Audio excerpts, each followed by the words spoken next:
Well, hello, and welcome once again to 25 o'clock. I'm your host, Dan Drago. Thanks for being here. Thanks for joining me on the show. Here we are, Philadelphia's longest-running music podcast, I think. Great show this week. Very cool guest. I was very, very happy to talk to her. Laura Lizcano, a Colombian-born singer-songwriter. She lives right here in Philly, works and makes music right here in Philly. She's a Philadelphia singer-songwriter, she is. Great to talk with her.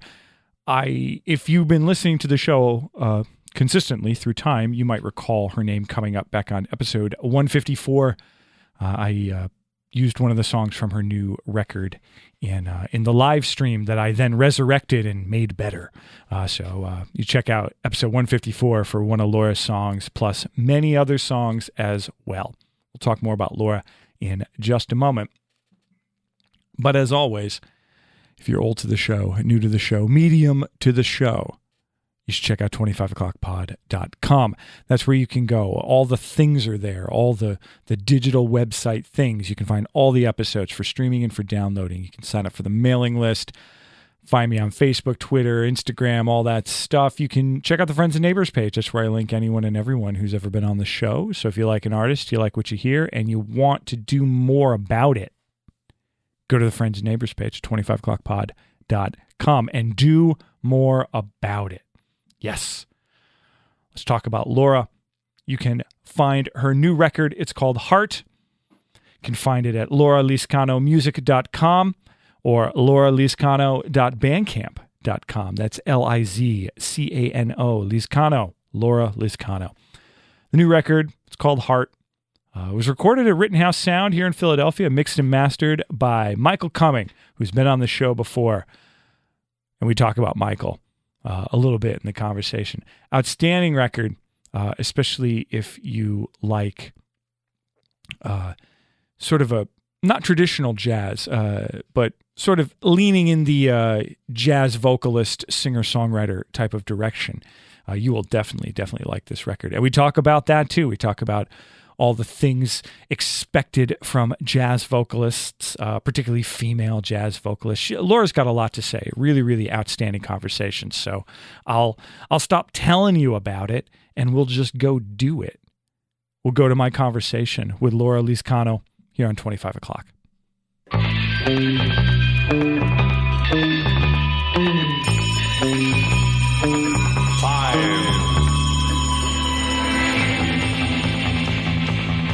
You can do that, though, sometimes now. Like, you can have whole relationships with people, not just in the music world, but just in general, and never met them.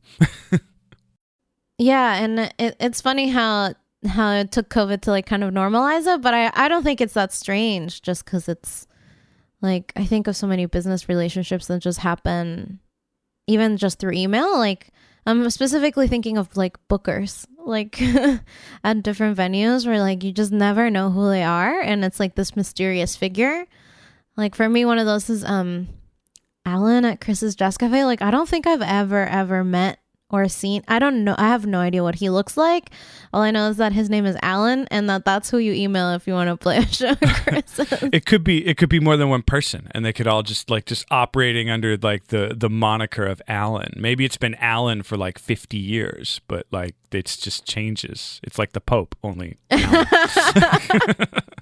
Yeah, exactly. So it's just, yeah, it's really hilarious to me. yeah, no, it's certainly for me too. Like, when I worked in restaurants for so long, and I would have vendors that I would talk on the phone with like once or twice a week, and I realized I'm like never, like, people I talked to once or twice a week for 5 years. And I was like, never met them in person. Knew tons of things about them, and they knew tons of things about me, but like never met them. Yeah, exactly. You come from Colombia originally, right? From Bogota. Yes, I do. Which is the capital of Colombia. Am I correct there? Oh, yes. Good. I didn't even look that up to fact check it. I just went from my brain, from my knowledge of international capitals. Yes, that is where I'm from. You grew up there? Yeah, I moved here when I was 10, so if you can call it growing up there. Yeah. I feel like that's enough time to get like some real like rooted memories in a place you can. It's not like you left when you were like 2 or something like that. Yeah. early on in your life, like what were some of your early experiences with music? My brother, Alejandro, he was studying classical bass performance. And so, yeah, like I was hearing him practice all the time because that's what music students do. And he lived at home. So yeah, I just remember like cigarette smoke and bass playing and, yeah. And so like through him, like then of course we would go to all of his performances. So I went to a ton of orchestra concerts as a kid, and I loved it. It was amazing for me, and I didn't quite realize that having so much music around wasn't the norm in other houses. Like I just thought that because that was what my house was like, that's what other people's houses were like. And I don't think that I had quite realized that I was very lucky in the sense that I was just surrounded by real music all the time. Were your parents musical as well? My dad, when he was a kid, he had like music lessons, and I guess my grandpa really had wanted him to play the violin, but my dad was just like not into it. And so my dad has kind of like blocked all of that out of his memory. And my dad is actually a doctor, so he's a scientist. And my mom like sings, but she's not, like she never sang to like pursue it as a career or anything. She has just like a beautiful voice, and some of my early childhood memories are of her singing to me. Now, when you were young, and so you're going to your brother's orchestra concerts, and you're digging on all this because it's quite a spectacle, especially as a little kid, to like sit down and see. There's it's like 40, 50, maybe 40, 50 people up on stage. It's 40, 50 instruments. It's loud. It's all encompassing, and those rooms are usually designed to, reverberate the music more. I imagine that made quite an impact on you, just like looking up there at all those people and probably thinking like, maybe I can do that. Whenever people ask me like when I knew that I wanted to sing, it's like, I never really made a decision. It was like, that's just what I knew I was going to be forever. Like I don't have a memory of not wanting to sing. So it's interesting to me that I think that because for me it was so normal that I just kind of felt like, that was the life that I would eventually live one day. But yeah, you're right. I do remember going to, and again, I'm not exactly sure if it was El Teatro Colón, which is the big kind of concert hall in Bogota. I'm sure it was that one. I'm not 100% sure again because I was a little kid, but I do remember, you're kind of looking up at all the really ornate designs, and you're right, like the big orchestra. And I was always really infatuated by the conductor because I was like, he just like waves his arms and people play music. Like that to me was like magic. Like, how do they know? How do they know what to do? He's just flailing. Exactly. And I was like, whoa, like he does that. And then things do other things, like to me it was like a little kid like brain blowing moment. He's making it's like he's just telling him what to do right now. They don't even know until he tells them. Yeah. Yeah. Oh, that's funny. That's funny. I was just like, again, like infatuated by it. I just thought it was so cool. So you came over to the States when you were young, when you were 10. Where did you come first? Did you come to Philly, or were you somewhere else? No, I ended up in a tiny little town called Lizcano, which is about 45 minutes north of Harrisburg. It's the very, very end of the anthracite coal region. So you went to school there. That's where you went to middle school and you went to high school. I imagine you had more opportunities to sort of get into music, to get into performance and things like that. What were some of those? It was like my introduction to musicals. In Colombia, I didn't really know that was a thing. Well, that wasn't really on my radar. But then people were like, people act and sing on stage too. I was like, whoa. And so the first production that I was in was a production of Annie Jr. With my middle school. And yeah, and then from there I was just like in every single musical that I could be in. That's always fun, especially at that age too, because musicals, you need a lot of people. Like, you don't, and not everyone is going to be the lead, but everyone like a lot of people, like typically if you're interested, you get to be a part of it in some way or another, even if you're just like in the chorus or something like that. Yeah, and it was just, for me, it was just fun. Like, you get to dress up and sing songs, and you get to pretend to be someone else for a little bit. And I think for me, it was just like the architecture of it all. Like, I think like even as a little kid, I was very aware of like all the moving parts that were necessary to make it happen. And for me, that was very fulfilling of like, oh, we're all coming together as a team to make this thing happen. And then at the end, like the process of it all for me was, so it was like this big, very luxurious thing. Yeah, because it goes on for like half the year too. Like you spend like half the school year working on this thing, and then you do it 3 times, and then you're done. Yeah, that was the most frustrating part for me. I was like, oh my goodness, we just worked on this forever, and now people get to see it like twice. And then of course people like, nobody ever wants to come to a high school production of Guys and Dolls because it's a high school production of Guys and Dolls. But for me, that was always very frustrating of like getting the people to come out. I was in My Fair Lady, and I was in How to Succeed in Business, and I was in Anything Goes too. I was in that. Like that was all fun. How did you get away with in Anything Goes, the line about the cocaine, or did you just cut it out? I think we left it in. Wow. Let me think. I know the line about champagne is in there, obviously. I don't remember. From cocaine. No, that line was in there. I definitely remember that line being in there. Wow. We were in like 9th grade too. Like I think our director, like this is an English teacher, he was just like, whatever, I'll explain to the kids that all these adults did cocaine on a boat. Like that's what they did. Yeah, like back in the day, like cocaine didn't have that connotation. I mean, it did. Yeah, this was so. If I would have been in 9th grade, this would have been in the mid or early 90s. So like, right. But I mean, like when the musicals were written. Oh yeah, no, it was all right. You could buy it at the store. Exactly. Yeah. It's like someone talking about how they get no kick from Tylenol or Excedrin. You know, it's like, I heard that stuff. You know, put some pep in your step. You know, why don't you go down to the local druggist and just get yourself a vial of cocaine?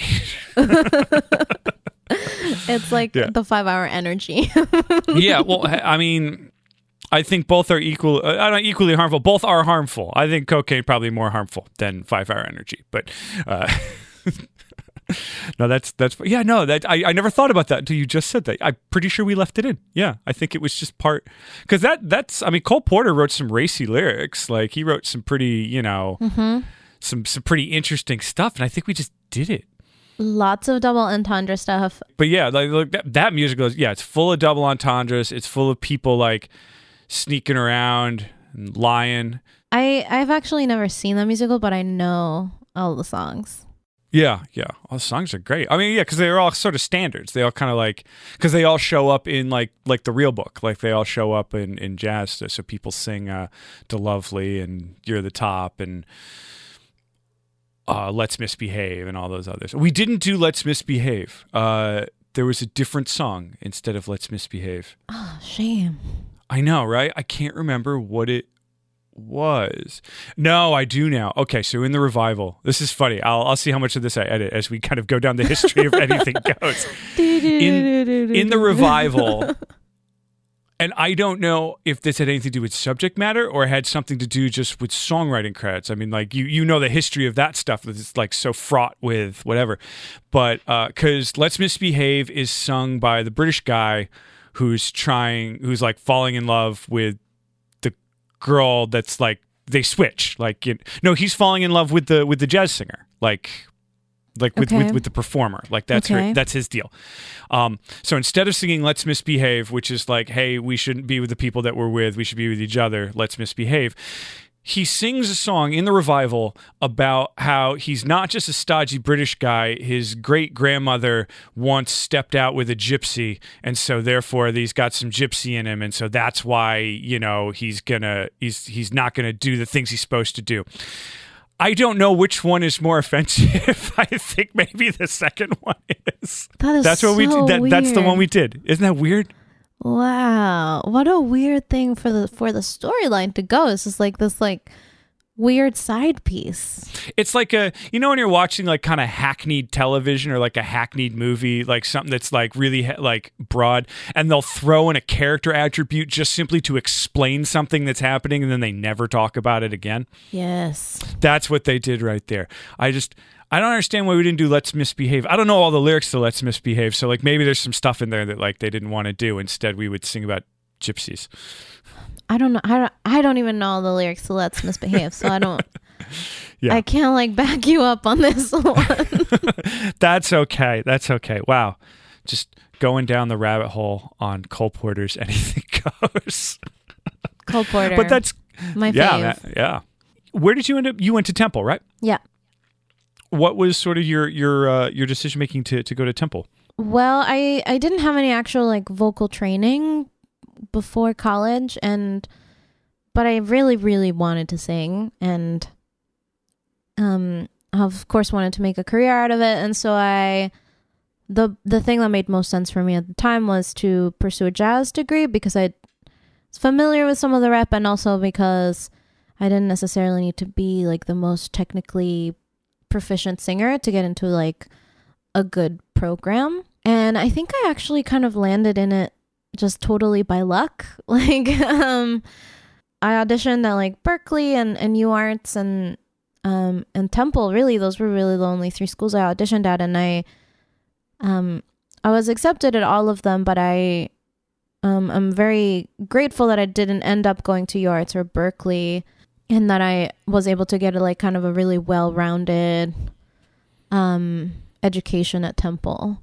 Yeah, instead of going for the more conservatory style of training, it's more of a university where like you're there to study jazz and to study jazz vocals and all that, but you also have all this other stuff to do as well.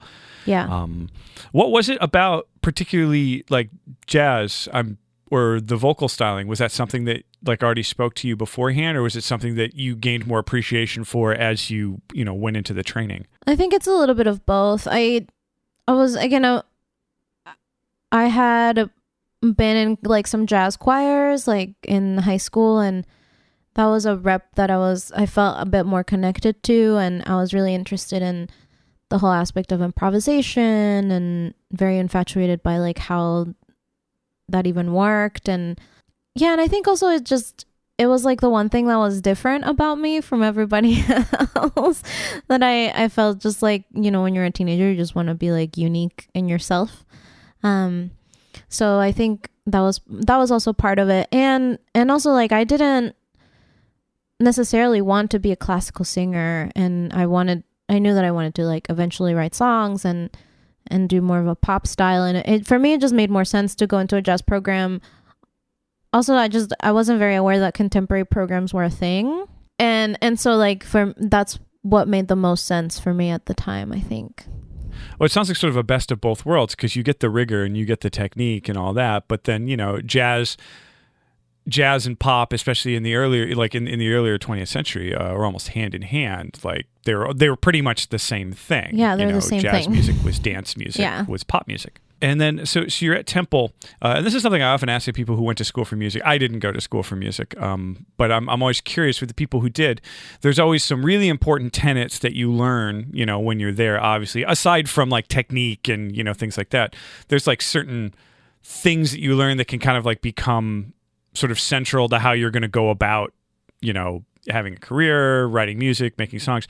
And then there's also stuff that I know that the second you get out of there, like you just cast it aside. You're just like, I don't need that anymore now. So I'm curious what both were for you. Like what were things like from certain teachers or something like that you really like even still kind of take to heart to this day? It's been a huge process for me ever since I left school. The vision of what a jazz player should be is very specific. And so I think that often means, play the music as it was intended to be played, like learn the tradition really deeply. And I think that, again, that's super valuable. And of course, why you go to school for jazz, like yeah. there's like a very deep tradition that you have to respect. What I felt though was that there wasn't a ton of nourishment for new music that wasn't necessarily within that vein to flourish. And that's kind of where I fell is like I am very much a singer-songwriter I think that my earlier compositions or my earliest work is like me trying to be the jazz musician, to try and adhere to like this standard of like, you know, what people expect. If you go to a place and there's a small jazz combo with a vocalist, you know, it's almost like you can almost sort of plot out the entire night right there before you even hear them play a note. Because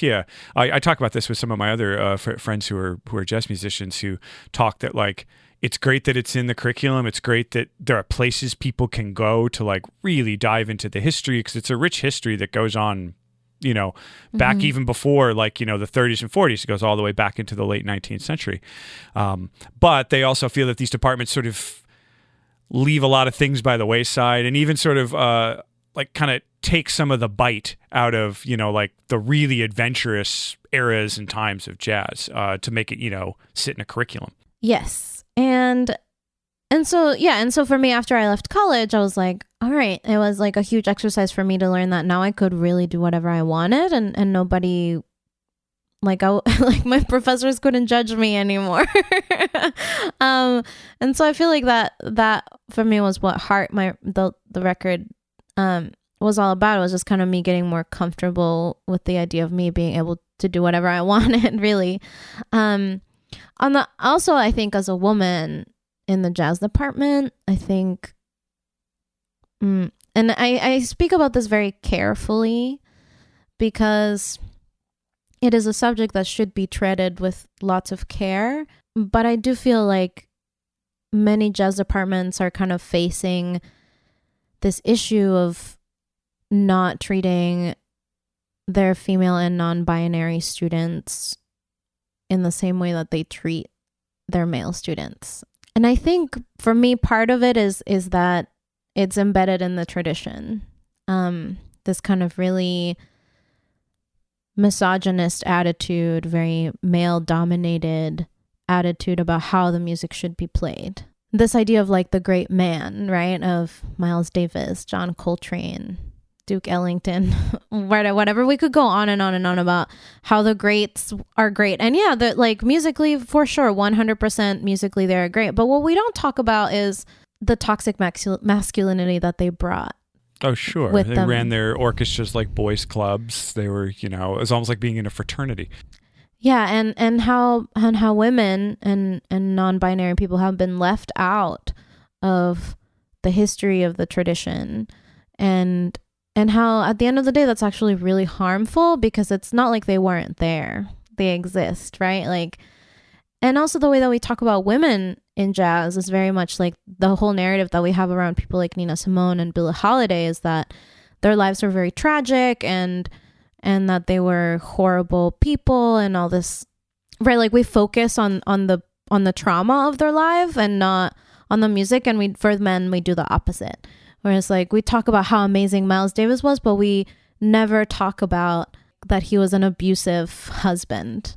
Why is it that for women, then we have to talk about their trauma before we talk about their musicianship? And that's the big problem that I have with, with that. And for the many spaces that I've been in, like, and I've been very open about this. And so I don't think when people hear this, that it'll be a surprise to them. But when women walk into a jam session, this idea that they have to prove themselves all the time and that it's, you know, and I'm not the only vocalist who feels this way, in that when you walk into a jam session, people don't want to play vocal tunes because it's a vocal tune. And I think that's bullshit, honestly. Like, yeah, no, right on. And honestly, it's the same reason why I haven't really gone to jam sessions or been to jam sessions since I graduated, because it's just like, that's like a toxicity that I don't need in my life. Yeah, no, I absolutely agree with that. Yeah, and vocal jazz kind of gets treated as it's not serious jazz. It's not the heady intellectual jazz, or as my friend of mine who went to UArts would call it, he calls it pointy jazz, like the really, which is really just a very, very small period of jazz, that sort of hard bop era from like the 50s to the 60s, and like, we've kind of frozen that as a fly in amber and been like, that's jazz. But it's just like, well, no, it was there for 50 years before and there for 50 years after. So. And I think the reason that we teach it so much is because it fits into the academic world so easily because we can very clearly be like, this is this scale and this is what John Coltrane was playing on this very specific chord change. And it's like something that you can really like observe and study. And so I think that's why people and programs tend to like jazz stops at bebop. It's because it's like the kind of like a really mathematical and virtuosic way of playing, and then if you can play bebop, like, well, damn. I absolutely understand you right there. I've never that's really insightful, the way that you can put it like that people would look down on it, or when a woman walks in, it's you have to obviously, and that's the case in so many other things. You have to prove yourself more than if I walked in. Although you would be the much better jazz player than I would be. So. Yeah. Well, I did want to talk about songwriting a little bit. How do you write, speaking of like classic tropes and all that, you're writing in a very, classic songwriter style right here, but you still manage to make it your own. There's still uniqueness to it. I'm curious how you go about doing it, how you go about writing without getting, stuck in the trappings of, all right, now I'm just sounding like, this kind of music. I think is like, for me, that's never really been on my radar of like, I want to sound like a specific person, or because so much of my writing is about me. It's about the things that happen in my life and myself. And I think that music has been like one of the safe places for me to authentically be myself. And so I just kind of, I'm very confident in that whatever comes out of me is truly me. And so, I mean, of course, I'm influenced by a lot of things. And if I've been listening to something very specific for a very long time, then I think that I absorb it and that it comes out of me. But I don't think that I ever sit down and I'm like, I want to write a song like Carole King, or that's just like not a thought process that I have.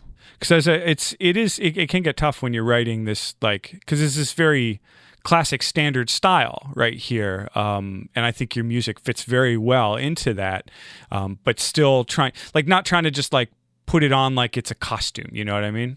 Yeah, and I think with like the jazz stuff, yeah, like I've been singing standards, or I studied standards for 4 years. Like, of course, all of those forms and chord changes, they just kind of like live inside of me, and so of course they're gonna like show up. And I do think that for me, it's actually really hard sometimes to write like songs that have choruses because I'm so used to the AABA form of the jazz standard. So that would be like one example of like that's something that I absorbed, and then it just kind of happens in my writing process. But then at the same time, sometimes like I'm very aware of like, okay, I'm just writing another AABA tune. Like, what other section? Like, how can I mix it up this time? So I think it kind of happens like that too. This new record too, I really do like it. It's got all different flavors and elements in it. It's like I say, it's not just a straight sort of traditional, jazz with lead vocalist type of record. You do a lot of other things in there. Obviously, you sing in Spanish on some of it, which is great. It is something that I spoke more of at parts of my life, and it's sort of like a muscle. It will atrophy if you don't practice it. Yeah. But I really do like that. And especially on like a song like Corazon, which I know I featured on an older episode. The sound of it was fantastic. Like you've got the what you would expect, like a classical style guitar in there and all that, but it sounds very fresh. I like how it all kind of sounds like water bubbling underneath it as well, which I really enjoy. I think the production on the whole record is really outstanding. Where did you do it? We recorded it at Rittenhouse Soundworks. And then Michael mixed and mastered it at his new studio. Michael Cumming. I'm sure you know him, right? I had him on the show not too long back. Yeah. So Michael mixed and mastered it at Triacle Mine and at his studio. And I gotta give Michael a shout out because he this record wasn't completely done before COVID hit, and he was just a beautiful magician and kind person in helping me finish it. What did you still have to be done?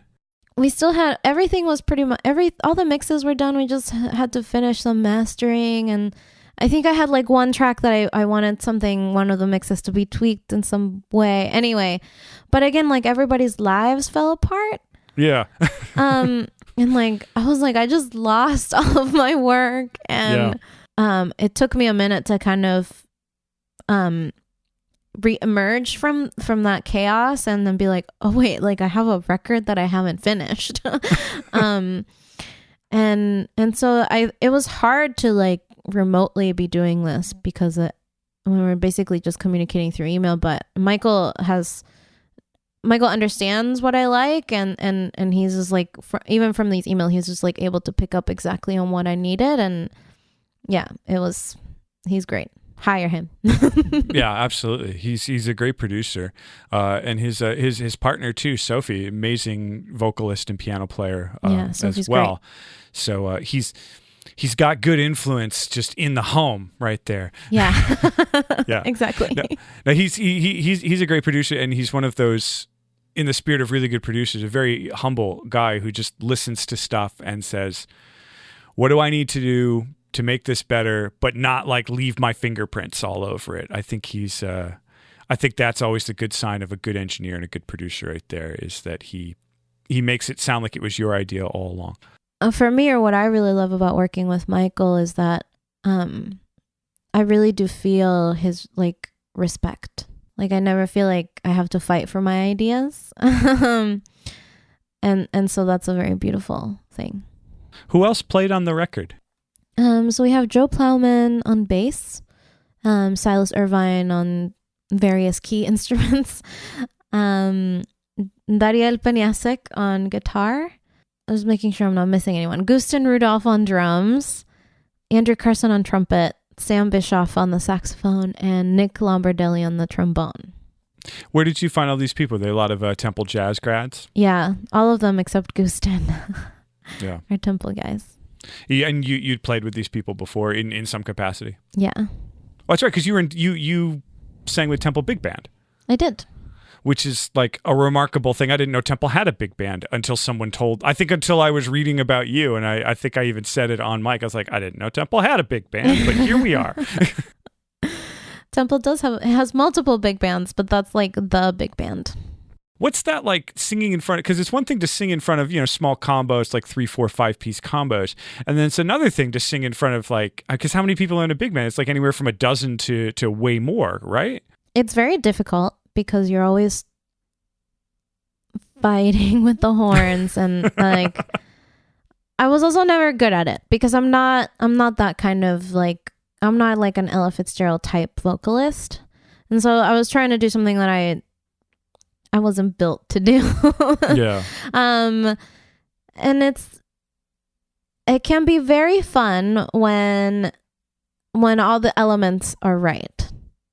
But when you like can't hear yourself, or like, yeah, it's just, it's like a lot. Basically, there are a lot of elements that you have to be attached to. And I think the biggest thing for me is that I'm not the kind of person that's like a super flashy stage performer or anything like that. And I think that all jazz, like if you're going to be in front of a big band, like it's a big flashy thing that you're doing. And I think there's a certain amount of like big personality that you need to be having. I'm just not that type of person. I'm like I want like all my folk records and like my Fiona Apple records, and I want to like drink some tea and listen to that, like that's who I am. And yeah. I think I found that really hard about it too. But I imagine you probably got some good technique and some good skills out of like even just going out and attempting it, which is something. Oh yeah. I mean, lots of lessons learned while I was in that ensemble for sure. And one of the lessons being that maybe it wasn't for you all the time. Yeah, probably the hardest lesson. Yeah, because I imagine you took it very seriously and you put a lot of yourself into it, and to do all that and then to still come out the other side and just be like, maybe this just isn't for me. Yeah, and I will say that it wasn't necessarily a fun time for me. I think also my voice was in a weird place where like technique wise I was studying with a new teacher and we were working on all these other things, but it just like quite wasn't sounding right yet. And I was getting direction to sing in a very specific way, but not quite being able to execute it just yet. And yeah, it was just, to be honest, I was a hot mess, but, yeah. And so I was just like thankful that by the end of it, I was able to just take a little bit more of a backseat in it. And I was only really singing a couple tunes, and it was uncomfortable, but it was, I think, necessary for me to not really be that involved in it. Well, it's always good, and that's at a time in your life too. I imagine you're in your early 20s, and like you're still trying to figure out what it is that you're about, and you feel like maybe you're getting pulled in a couple of different directions, and you just want to like raise your hands, just be like, "Oh yeah, everybody stop! Just everyone stop!" Yes, and then like you're on the abyss of you're about to graduate, and you're like, "What am I doing with my life?" Yeah. At least with this record, it seems like you figured out what you were doing with the record, which was probably very, very fulfilling for you. Aside from just like writing the songs and being a part of it, just being able to sort of control how the record got made or what it was going to sound like, because it's your record. Yes, so satisfying. I loved the whole process. I loved every single second of it. I want to do it a million other times. There's something so beautiful about seeing something that might have just been like one song or one lyric, and then all of a sudden you have a whole record and you almost don't know how it happened. I wanted to talk, this is funny, as I was going through your track list, and you have one song in there that's a cover, and I did not know who Mon Laferte was, if I'm saying that right. Mm-hmm. And so I looked her up, and holy wow, I did not realize. That's the thing about being an American music listener sometimes, is that there are people who are massively successful, hugely successful, like household names, just in a country that you're not from, so you'll never hear of it. Like every other country gets to hear about American music and, and British music and things like that, but it's not necessarily give and take. Sometimes we don't always get it over here, but it's a really great cover. I really like it. It's called Funeral Song. What does her music mean to you? Because she's quite a performer and just quite a person. Yeah, I mean, first of all, I just love her vibe. Like her visual vibe to me is so beautiful, and I love how fearless she is and unapologetic about like who she is, And I think I have a very deep connection to the record that Funeral is on, which is called Norma. And it's basically it's a concept album of like a relationship, the beginning of it and then the end. And I love the way that the depth with that she's able to write about love which I think is very honest. And, she's not talking about mushy love all the time. And I think the reason that I loved Funeral is because that's a song about a relationship ending, and it's a song about like the moment where you have to sit down with your partner and say, what are we going to do about the cats, and what are we going to do, how are we going to divide up the plates? And it's like such an awful moment that you just literally want to die, and you want that moment to just end, which is why the song is called Funeral. And I think that's so brave, because we don't talk about that as people, and I think that's such a skill that all humans should have, is being able to sit down with your partner and have difficult conversations. And also because I like the way that she's beautified this moment into that, I think can show people that it's possible to have these conversations, and at the end of it, you're going to be okay. But at the same time, acknowledging that it's an awful moment, but that is part of life, And so I just love the arc of that record. I love like her honesty about like when you have a crush and you just like can't stop thinking about them, and it's like kind of this, at the same time, it's like this really toxic infatuation. And I have this really, really deep admiration for her for that reason, because I think her songwriting is honest in a way that many people are not able to be honest.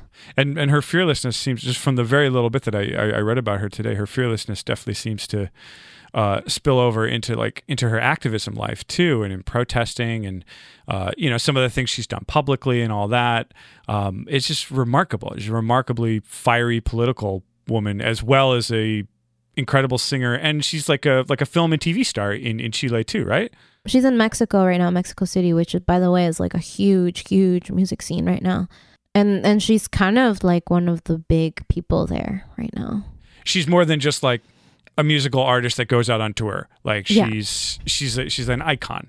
Yes, 100% an icon. Many a drag queen are Mon Laferte on stage, which I love, because I love drag queens, and I think that her personality is so rich, and that's why so many people perform her, is for that reason. aside from putting a very good song on the record, doing a very good performance, you've hopefully like jogged some people to then like go and be like, well, who is this person? Because I didn't even, just from the way it was, Mon Laferte, I was just like, all right, is this a man? Is this a woman? Like, who is, like, what's this? What's going on? So I Googled it real quick. 100% check her out. Yeah. Used the wonders of Wikipedia. I did not listen. I didn't have time. Oh, you gotta listen. You gotta listen to Norma. Norma's like the best record. Oh, great, so great. Good. I will put that on my list. I'm always trying to find things kind of outside of my usual wheelhouse, because when you get to my age, I have a whole lifetime of music that I love and all that, but I can get kind of set in my ways. So I like people to give me stuff that I don't know anything about, because then I'm like a normal person listening to music.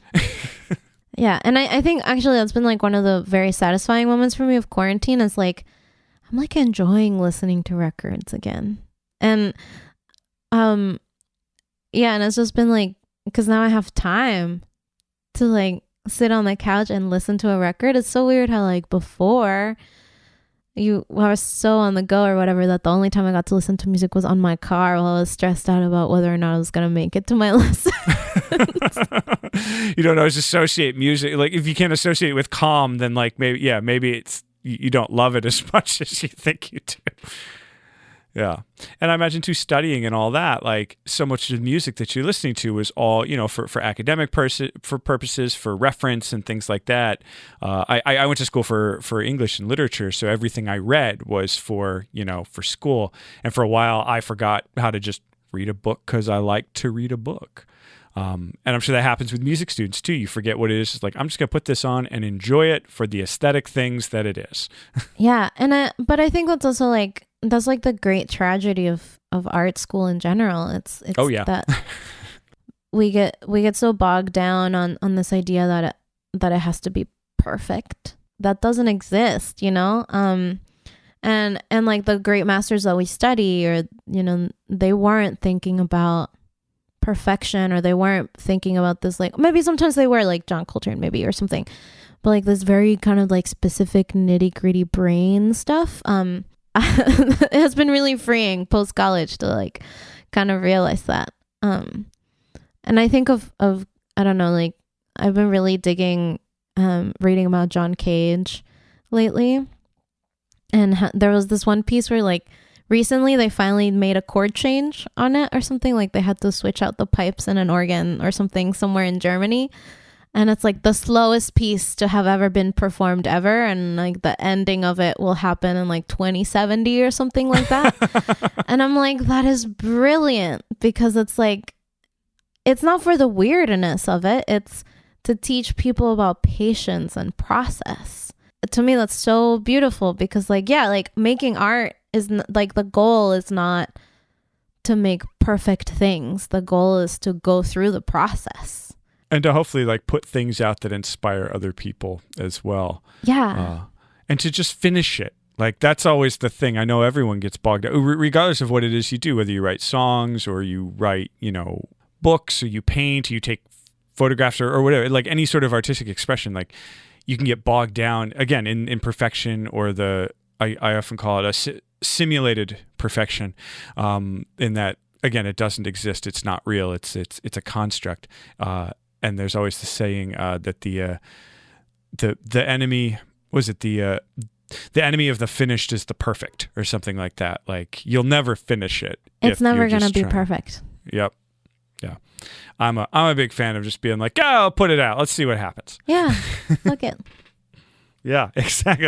And that's why I mean, and for you as a jazz student, all that, that's why I love live performance and all that, and live recordings. Did you do a lot of live recordings on the record? All of them were technically live. Yeah, I guess so. Yeah, we didn't like chunk things. We played the songs all the way through. Yeah, I see. Like you had like the whole rhythm section in the room, or like most everyone was in the room playing the changes in the moment, like kind of old school style. Yeah. That's great. I would have thought so. Just listening to the record, everyone, you can definitely tell when a band is in a room together, and just vibing off. Even if you're playing the same charts over and over, like the exact same way, you can tell that like, oh, they're responding to each other. Yeah. Also, like funny that for me, I didn't realize that records weren't really made like that. I was like, because I'm a jazz trained as a jazz person. Like for me, all the visions that or the visuals that I've had of live recording or studio recordings is like the whole band playing together. So I never really realized that people don't do that anymore. Yeah. So like that's also been like a weird quarantine moment for me. It's like, oh wait, people track things and then anyway. it's two different ways to do so. There's pros and cons of both. Now tracking is like really the only way that people are going to get anything done. Exactly. So you take the not even good with the bad. You just you take one side with the other and you figure out what you like. But it is a lot of fun to get in a room with people and just be like, all right, let's just play it. Mm-hmm. Yep. And if you get it right, because those performances where you all kind of look around, it's like, I think we got it. Like, when that was the one, let's move on. Yeah. Conversation. Yeah. Let's not do it again. Yeah. We'll do it 5 more times and we're still going to go back to the first one. Yep. The way I always have been wrapping these up lately, these virtual things, is I'm always curious what people are doing, aside from playing music and writing music or whatever it is that your artistic expression is, what people are doing just kind of on a day-to-day thing to just sort of what I call staying even, which isn't necessarily even to feel great, but just like how you just kind of keeping it together. Well, I go on a lot of walks. I've been meditating, which if you know me, like a year ago, I was so not a meditation person. I would like make fun of people who meditated. I was like that asshole. I've become such a granola person. I like write in my journal and I've been doing these collages as like my art therapy project and just kind of like I try to do like at least one different creative thing every day that's not like work but is just for fun. So I recently started this thing where I started collecting people's dreams via those voice memos, and I make little soundscapes out of people's dreams. And I got this idea because I read this article about how like the pandemic has been giving people these like really wild, crazy pandemic dreams, and I've been having them, and so I just wanted to hear other people's and. Yeah, so I've been doing that and the collages, and I've been writing a lot of poetry. Not necessarily stuff that I would share, but it's just like weird and fun. And yeah. You're trying out a bunch of things that, again, like in a busy sort of gig-oriented lifestyle, would be nearly impossible for you to really work on. Yeah, and I'm so grateful for it because I like pre-pandemic I was just like I wasn't having fun making art. And that's such a shame because I love art. And yeah, so it's been really freeing to just kind of be like I'm creative because I'm a creative person, not because I need to like be putting out this perfect creative output. Yeah. And I know it's hard too, especially life as an artist, is that, you have to hold a job or more than one job to kind of keep everything happening. And I know that that's a whole subject matter that you get to in your song, Overworked and Underpaid. Did I get that in the right order? Yeah, overworked and underpaid. Yeah, you kind of take these jobs that are really not great jobs to have by any stretch of the imagination, but you do it because you're like, well, my life's not about the job. My life's about the things that I do when I'm not at the job. Yeah, I think it's also funny, like, one other big thing that I've learned is, like, when you trust that things are going to pan out, they often do. Like, it's like being self-employed is like a big trust exercise in yourself. And it's like, how much do I trust myself that I'm going to make rent next month? Let's find out. Yeah, and I think after I wrote Overworked and Underpaid, I actually quit a bunch of stuff because I was like, I'm done. Like, I'm not, like, this is awful. And there was a period where things were looking a little bleak and I was like, oh no, I don't know, what have I done? But you know, then I was like, okay, like more kind of like more creatively related jobs started appear, like kind of falling into my lap. And I was like, okay, that was definitely the right call. Like sometimes you kind of just have to like suffer through it and commit to it, but you got to go after what's going to make you feel good and not want to not what is quit that coffee shop job is what I'm trying to tell you. Yeah. Oh, absolutely. Yeah. Well, Laura, this was great. Thank you so much for taking the time. The record is fantastic. Really unique. I was glad to have found it earlier in the year. It sort of kind of, like I said, sort of broke up my same old. Oh, well, thank you. Thank you so much for listening and for having me. It's been lovely to talk to you today. Thanks so much. We'll be together till the end of time. 25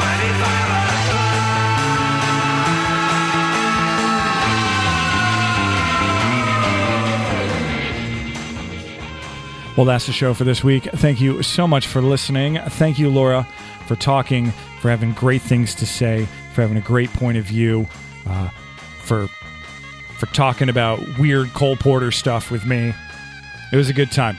Check out her music. The new record's called Heart.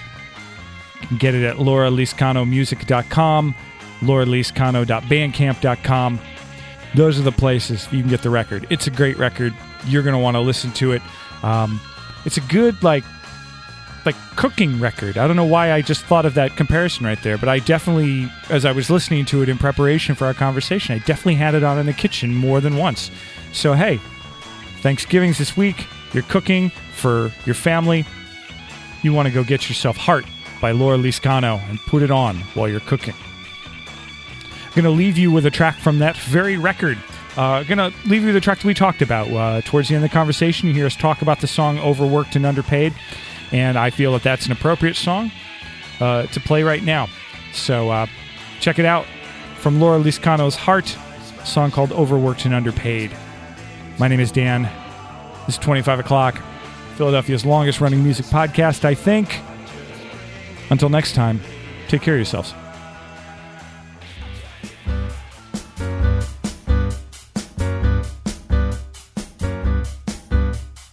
Laying in the darkness, staring at the backs of my eyelids, trying to catch some sleep, but my mind keeps on running and running. And though it's already midnight, my boss keeps on texting and calling. What the hell could be so urgent? Can any of this wait till morning?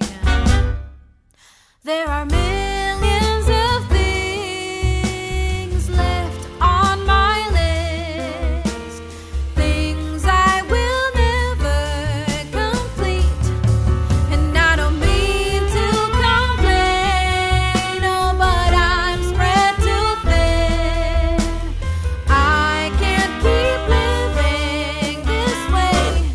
overworked and underpaid. I just wanna pay the rent and bills on time, honey. I wish I could quit, but I really need the money. I'm starting to burn out and it's really not funny. Underpaid.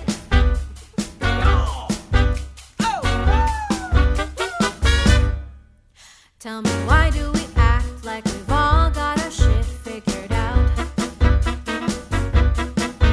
Working 5 part-time jobs can